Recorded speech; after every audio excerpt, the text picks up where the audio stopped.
মর্মান্তিক পথ দুর্ঘটনায় মৃত্যু হল দুইজনের। সোমবার গভীর রাতে দুর্ঘটনাটি ঘটেছে উত্তর দিনাজপুর জেলার চোপড়া থানার ৩ মাইল ৩১ নম্বর জাতীয় সড়কের ওপর।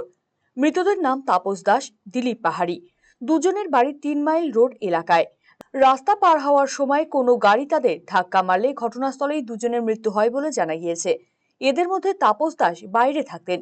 অনুষ্ঠান উপলক্ষে সোমবারই সে বাড়ি এসেছিল। খবর পেয়ে ঘটনাস্থলে পৌঁছে চোপড়া থানার পুলিশ মৃতদেহগুলি উদ্ধার করে ময়নাতদন্তের জন্য পাঠিয়েছে। সঠিকভাবে আমি বিশেষ করে আমি একটা ফার্ম থেকে আসছিলাম, রাতের বেলা মুরগি লিফটিং করে ফার্ম থেকে আসছিলাম। তো এখানে আসার পরে দেখছি পুলিশ দাঁড়িয়ে আছে আর লাইট মারছে। তো আমি আসি দেখি যে দুটো বডি পড়ে আছে।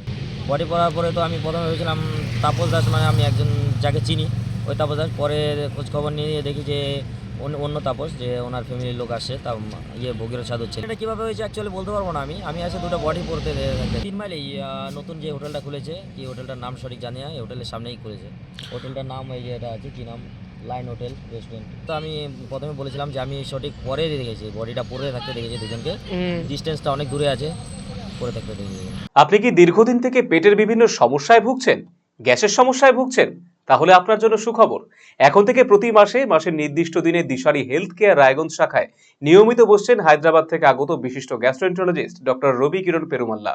ডাক্তার রবি কিরণ পেরুমাল্লাকে দেখাতে আজই যোগাযোগ করুন দিশারি হেলথ কেয়ার উকিলপাড়া রায়গঞ্জ শাখায়। যোগাযোগ করুন 7477785509, 7477785512 এই নম্বরে।